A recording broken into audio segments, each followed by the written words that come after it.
நேத்து நடந்த மாதிரியே இருக்கு. எவ்வளோ திட்டினாலும் இவனோட சிரிப்பு ஒண்ணு போதும். உங்களுக்கு கோவமே வராதா?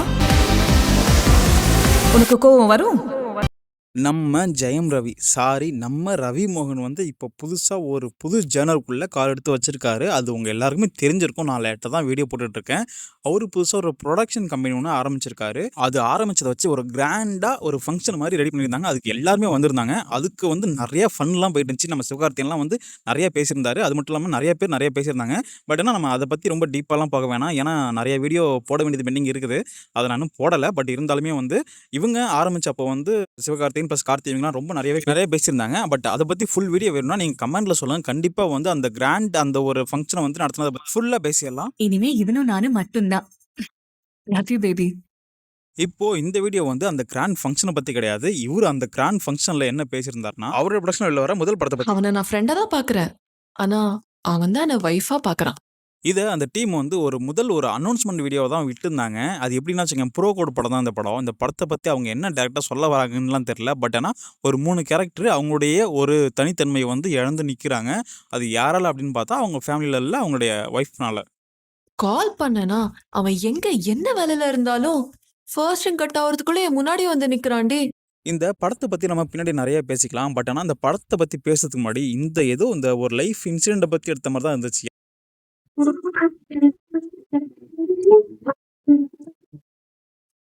ஏன்னா இது ஜெயம் ரவி ரவி மோகனை பொறுத்த வரைக்கும் அவருடைய வந்து ஆஃப்டர் இந்த டிவோர்ஸுக்கு அப்புறம் எடுக்கிற ஒரு முதல் படமாக தான் நம்ம கருதணும். ஏன்னா அதுக்கப்புறம் தான் வந்து இவர் வந்து இவருடைய ஒரு ஓன் ஒரு ப்ரொடக்ஷன் வந்து ஆரம்பிச்சிருக்காரு. அது மட்டும் இல்லாமல் அவர் ஓன் ப்ரொடக்ஷனில் முதல் நடிக்கிற படமும் இந்த படம் தான். இந்த படத்தில் வந்து கான்செப்ட் வேறு எது வேணால் கொண்டு வந்திருக்கலாம். பட் ஆனால் அவர் கொண்டு வந்த ஒரு விஷயம்னு பார்த்தீங்கன்னா, அது படம் ரீசனாக தான் தெரியும் எந்த ஒரு கான்செப்ட்னு. பட் ஆனால் இவங்க ரிலீஸ் பண்ண அந்த ப்ரொமோவை வச்சு பார்க்கும்போது ஹஸ்பண்ட் ஒய்ஃப் இவங்களுக்குள்ளான ஒரு கம்யூனிகேஷன் மிஸ் அண்டர்ஸ்டாண்டிங் மாதிரி தான் எனக்கு தோணுச்சு. ஆனால் நான் சொல்கிற விஷயத்துக்கும் இந்த படத்தோட டைட்டிலுக்கும் சுத்தமாக சம்மந்தம் கிடையாது. ஏன்னா ப்ரோ கோடுன்னு வச்சுருக்காங்க. உங்களுக்கு ப்ரோ கோட்னா எனக்கு நல்லா தெரியும். பட் இருந்தாலும் சொல்கிறேன், இவர் வந்து எடுக்கிற முதல் படம் வந்து நிறைய எக்ஸ்பிரஷன் நிறைய இருந்திருக்கலாம். இவருடைய ப்ரொடக்ஷன்லாம் வருது அப்படின்ட்டு. பட் ஆனால் அவர் சூஸ் பண்ண ஜெனருங்கிறது வந்து ஒரு டிஃப்ரெண்டான ஜெனராக இருந்திருக்குது. அது வந்து எல்லாருக்குமே ஒரு மாதிரி புதுசாக தான் இருக்கும். ஒருவேளை அதுவாக இருக்குமோ, ஒருவேளை இதுவாக இருக்கணும், நிறைய ஒரு எக்ஸ்பிரஷன் இருந்திருக்கும். பட் ஆனால் படம் ரிலீஸ் ஆனால் தான் தெரியும். இல்லை இந்த படத்துக்கான டீசரோ ட்ரெய்லரோ வந்து Man around the world.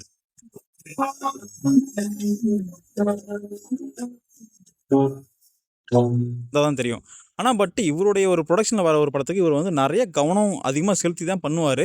ஏன்னா படங்கிறதுனால அதை நம்ம வந்து கண்டிப்பாக யோசிச்சு பார்க்கலாம். ஏன்னா இவர் எடுக்கிற படமே வந்து நிறைய ஜேனரில் வரும். எக்ஸாம்பிளுக்கு சொல்லணும்னு வச்சுங்களேன், தனியொருன்னு வேறு ஜேனர், அது மாதிரி இந்த டிக் டிக் டிக் வேறு ஜேனர். இவர் எடுக்கிற எல்லா படமுமே வந்து வேறு ஒரு ஜேனரில் இருக்கும். இவர் வந்து எல்லா ஹீரோ மாதிரியும் வந்து இல்லை கமர்ஷியல் தான் போகணும், இல்லை வந்து காமெடி தான் போகணும், அந்த மாதிரி போகாமல் யார் எப்படி வேணால் போயிட்டு போட்டோம், நான் வந்து என்னோட இதில் ஸ்டாண்டாக நிற்கிறேன் அப்படிங்கிற மாதிரி தான் பண்ணியிருந்தாரு. ஏன்னா இப்போ இவரை பொறுத்த வரைக்கும் பார்த்தோம்னு வச்சுக்கலாம், மேக்ஸிமம் வந்து ஹேட்டர்ஸ் அதிகமாக இல்லாத ஒரு பர்சன் தான். எப்படி சொல்லணும்னு வச்சுக்கலாம், இப்போ தளபதி அப்படிங்கும்போது தலைக்கு தனி ஃபேன்ஸ் இருப்பாங்க, தளபதி தனி ஃபேன்ஸ் இருப்பாங்க. அந்த மாதிரி ஒரு கான்செப்டில் தான் நான் சொல்லிட்டு இருக்கேன். அது மாதிரி தான் விக்ரம், சூர்யா, இந்த மாதிரி சிவகார்த்திகேயன் ப்ளஸ் விஜய் சேதுபதி இந்த மாதிரி போயிட்டு இருக்கும். ஆனால் பட் இவர் வந்து வேறு ஜேனல் இருப்பார். எக்ஸாம்பிளுக்கு வந்து நம்ம சிம்புவையும் சொல்லலாம், தனுஷையும் சொல்லலாம். அது மாதிரி இவருக்கு வந்து எந்த ஒரு காம்படிட்டரும் இல்லாத மாதிரியும் இவர் எடுக்கிற ஜேனர் எல்லாமே வேறு மாதிரியும் போயிட்டு அந்த மாதிரி தான் இருந்துட்டு இருந்துச்சு. அதனாலுமே வந்து இவருக்கு அதிகமாக மேக்ஸிமம் ஹேட்டர்ஸ் இல்லை. இதுலேருந்து நமக்கு என்ன தெரிய வருதுன்னா, இவருக்கு ஃபேன்ஸ் அதிகமாக இருக்காங்களோ இல்லையோ தெரில. ஆனால் பட் இவருக்கு ஹேட்டர்ஸ் வந்து அந்த அளவுக்கு அதிகமாக கிடையாது. ஓகே, இப்போ அடுத்தபடியாக இவர் ஆரம்பிச்சிருக்க அந்த ப்ரொடக்ஷன் கம்பெனியை பற்றி கொஞ்சம் தெளிவாக இல்லைனாலும் ஏதோ ஓரளவுக்கு எனக்கு தெரிஞ்சதை பற்றி பேசிட்டு வந்துடலாம். என்ன நான் சொல்ல வரேன்னா, இவர் வந்து ஆரம்பிக்கிறது வந்து என்ன தோணலாம் ஆரம்பிக்கல. கரெக்டாக பர்ஃபெக்டாக வந்து யாரை கூப்பிடணும், யாரை எப்படி அழைக்கணும், என்னென்ன பண்ண முடியும் அப்படின்ட்டு இவருடைய ப்ரொடக்ஷன் ஆரம்பித்ததுக்கப்புறம் ஒரு லைனாக ஒரு 10 படத்துக்கான, அதாவது இன்னும் 2 வருஷத்துக்கான படத்தை இவர் கையில் வச்சுருக்காரு. அது மட்டும் இல்லாமல் இவர் தனியாக கொடுத்த இன்டர்வியூவில் என்ன சொல்லியிருக்காருன்னா, நான் இதை ஆரம்பித்ததே வந்து இந்த யங்ஸ்டர்ஸ்க்கும் ப்ளஸ் புது புது ஆக்டர்ஸு, புது புது டேரக்டர்ஸுக்கு நான் ஒரு வழி கொடுக்குறேன். அவங்களால ஏதோ ஒன்று பண்ண முடியலன்னு நினைக்கும் போது நான் அவங்களுக்கு எல்லா செலவும் நான் பார்த்துக்கிறேன், அவங்களுடைய திறமையை மட்டும் கொண்டு வந்து காமிச்சா போதும் அப்படிங்கிற மாதிரி தான் சொல்லிட்டு இருந்தார். அதுக்கு ஏற்ற மாதிரி தான் இப்போவும் இந்த புது புது டேரக்டர்களை உள்ளே இறக்கிட்டு இருக்காரு.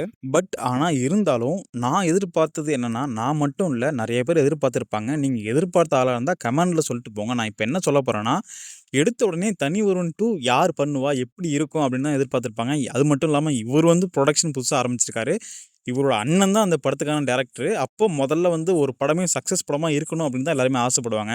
அப்படி ஆசைப்படும்போது நான் எதிர்பார்த்தது என்னன்னா, தனி ஒருவன் 2 தான் எடுப்பாங்க. அவங்க அண்ணனை வச்சு தான் முதல்ல ஒரு விஷயத்த கொண்டு போவாங்க அப்படின்னு தான் எதிர்பார்த்தேன். பட் ஆனா இவர் ஆரம்பிச்சதுக்கப்புறம் இந்த தனி ஒருவன் 2 பத்தி எந்த ஒரு இடத்துலயுமே அவர் பேசவே கிடையாது. எல்லாமே புது டைரக்டர பத்தியும், புது கான்செப்ட்ட பத்தியும் மட்டும் தான் பேசியிருந்தாரு. இப்ப இடையில கூட இந்த ஒரு பிரஸ் மீட் இல்ல, இவரு அனௌன்ஸ் பண்ண அந்த ஒரு ஃபங்ஷன்ல சொல்லும்போது கூட, சிவகார்த்திகேயன்ட்ட வந்து எப்ப கால் ஷீட் கிடைக்கும் அப்படிங்கிற மாரி வந்து ஆங்கர் கேட்டிருப்பாங்க. அப்போ சிவகார்த்திகேயன் சொல்லியிருப்பாரு, "எனக்கு வந்து ஜெயம் ரவி சார் என்ன சொன்னாலுமே அதுக்கு எனக்கு ஓகே தான். அவரு ஓகே சொன்னா நான் நாளைக்கே பண்றதுக்கு தயாரா இருக்கேன்." அப்படிங்கிற மாரி இந்த ஃபங்ஷன்ல நடந்தத பத்தி பேசணும்னா, இத பத்தி மட்டும் தான் பேசுற மாரி இருந்திருக்கும் ஒழிஞ்சு, இத மட்டுமே தான் பேசியிருந்தாலும் ஒழிஞ்சு, வேற எதுவும் ஒரு பார்ட் 2 படத்த பத்தி அவங்க பேசவே கிடையாது. பட் இருந்தாலுமே வந்து இது ரவி மோகன் சாருக்கு வந்து ஒரு புது ஒரு ஸ்டெப்பா தான் தோணுச்சு. ஏன்னா, அவர் நெனச்சிருந்தா ஒரு சிம்பிளா ஒரு விஷயத்த ஆரம்பிச்சு முடிச்சிருக்கலாம். பட் ஆனா எல்லாரையும் கூப்பிட்டு ஒரு கிராண்டா பண்ணது வந்து அவருக்கு ஒரு ப்ளஸ் பாயிண்டாவும், அவர் புரொடக்ஷன் கம்பெனிக்கு ஒரு ப்ளஸ் பாயிண்டாவும் தான் இருக்கும். அப்புறம் வந்து இவரு அனௌன்ஸ் பண்ண அந்த ப்ரோ கோட் படத்த பத்தி ஒரு சின்னதா ஒரு விஷயத்த பார்த்துட்டு வந்துரலாம். இந்த படம் வந்து எப்படி இருக்கும் அப்படின்ட்டு உங்களுக்கு நான் சொல்லி புரிய வைக்க தேவையில்ல. அவைங்க வந்து மேக்ஸிமம் என்ன கன்வே பண்ண விரும்பியிருக்காங்களோ, அத வந்து இந்த ஒரு ஒரு ப்ரோமோவிலேயே வந்து கன்வே பண்ணிட்டாங்க.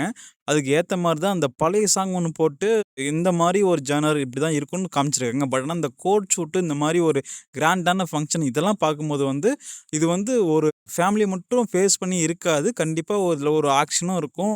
அந்த மாரி தான்